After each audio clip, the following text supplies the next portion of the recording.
As we've seen there, celebrities can be incredibly useful when it comes to raising huge amounts of money for charity. But are famous people always the best champions for every cause? Here's journalist Marina Hyde with her personal view.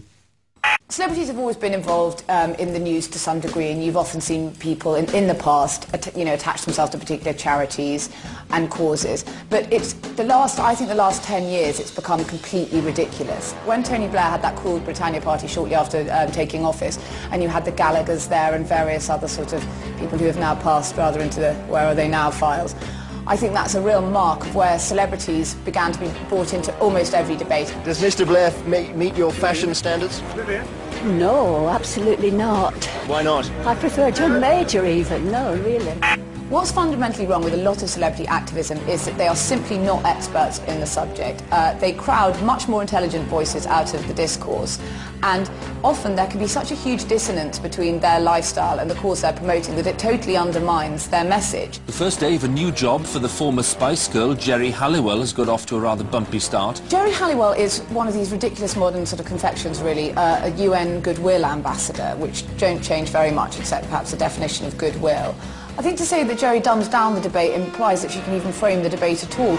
See, I believe that everybody deserves to have control of their life. About 10 years ago, the presence of a celebrity, say, in a war-torn area, might be used as an excuse to mention more about what was happening there. Increasingly, it now feels as if those kind of current events are being used just as an excuse to talk about the celebrity. So when Geri goes to visit Nepal, far from us talking much more about Nepal and her campaign or whatever against violence against women, you just end up seeing her take in various pictures, various outfits, and the sort of plot device for why she was there is entirely forgotten.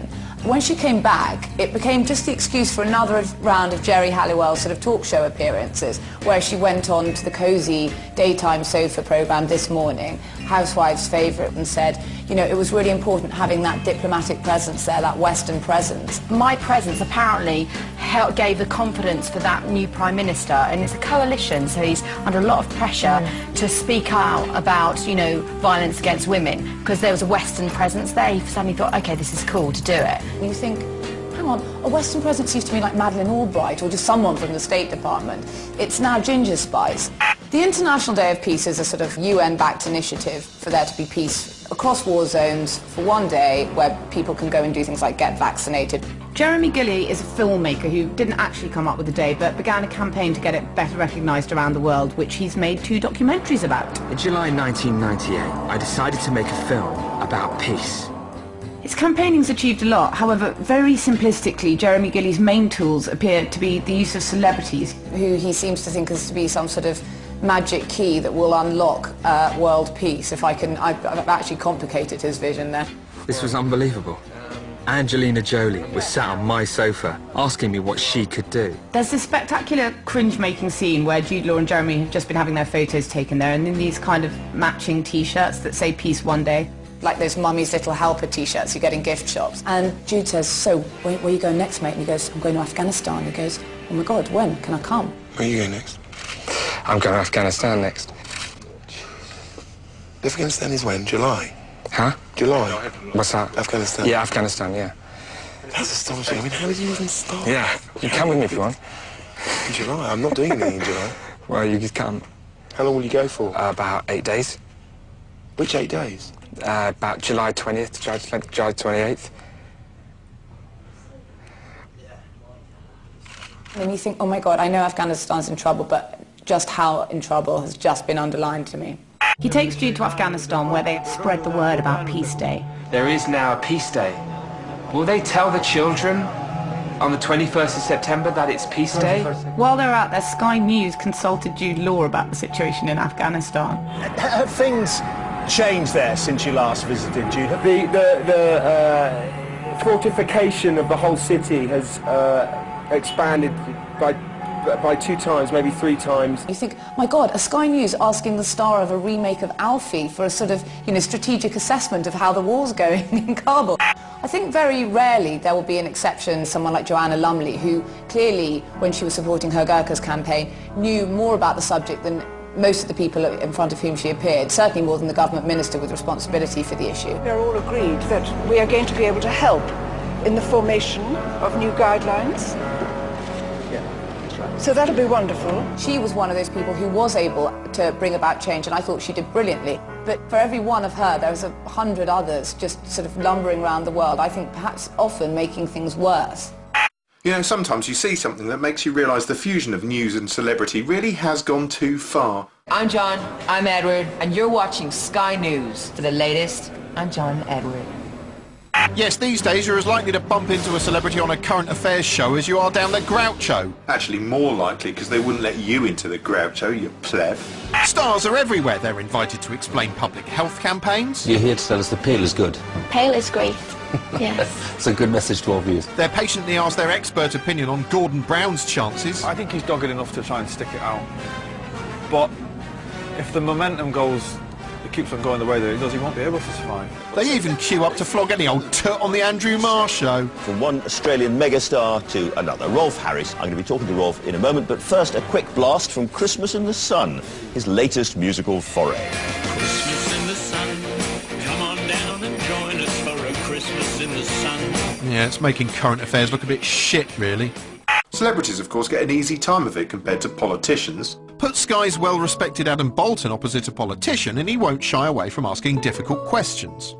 But stick a star in his island and tickety-tock, it's bum kiss o'clock. Now Sir Anthony Hopkins is showcasing his own paintings at exhibitions in London and Edinburgh. Yes, it seems Sir Hannibal's done some paintings so marvellous even noted critic Adam Bolton struggles to describe them. They're sort of two sorts, it seems. They're realist landscapes and then they're the more sort of fantastical dreamscapes. To be fair, that is probably the 9th best painting of a purple elephant I've seen since primary school. I just follow my instinct. I paint in a childlike way. I don't have a sense of... I have no training in perspective. No. So I just paint as a... Rich man with time on his hands? Did it help you playing Picasso? Has that helped you as an artist? Yes. Jesus, Bolton's being so deferential, it's as though he's mistaken him for some kind of ancient forest god. Sir Anthony Hopkins, Wolfman, Thor and artist. A lot to look forward to. Thank you very much indeed. Thank you very much. Thank you.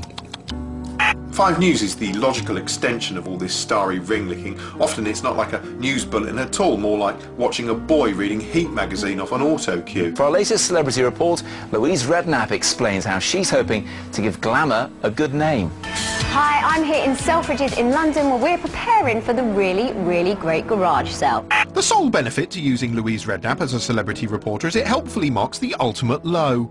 I mean, really, nothing could possibly be worse than that. Tiger 4! Okay, if you like, Jen, well, you're going to love tonight's show. Yes, you are, because we're going to be hearing from the boys later on, plus all the stars from the National TV Awards. We'll be asking if you would choose laughs over looks, and we'll also be hearing from Simon Cowell. We're live from Studio 5! I take that back. Yes, Live from Studio 5 is the first news programme broadcast directly from hell. Hosted by a large-breasted duckling, an incoherent footballer and a 200-foot wall of searing white tooth enamel, it's a nightmarish parade of one lightweight item after another, like being force-fed marshmallows by a bastard in a glittery hat. Incredibly, this actually counts towards 5's news output, the stuff it has to broadcast as part of its public service remit. Still, they do cover the issues. Issues like, are hairy legs horrid? Why on earth would you not shave your legs? I just don't get it. Is Ricky Gervais funny or hilarious? And should you give money to the homeless or just f*** them off? Well, give them a sandwich, give them the time of day, they're human beings, but don't give them cash on the streets. Sometimes there's so much heated debate you can't even hear it. Generations of my generation, there's a weird double standard that goes on. Wells, we used to show each other Wells on our skate marks. That is it is too much, and also there's a strange double standard that goes on. Largely, though, Studio 5 covers celebrities, and it really cares about their well-being. David Hasselhoff, what can we say? The Hoff, what's going on with this fella? Reports from America say he's been taken to hospital because of his drinking again even.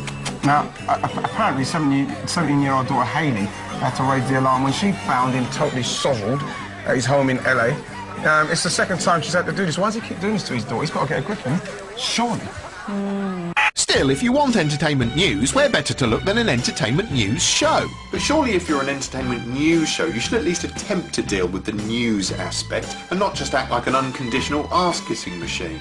For instance, those of you with long memories will recall last week we told you the story of Dappy from the group N-Dubs, who'd made headlines by sending threatening texts, even though he was helping front a government anti-bullying campaign at the time. He He and his group were dropped from the campaign, which was quite big news in the tabloids, although Live from Studio 5 didn't seem that interested. No idea why. Coincidentally, the following week, the band were guests on the show.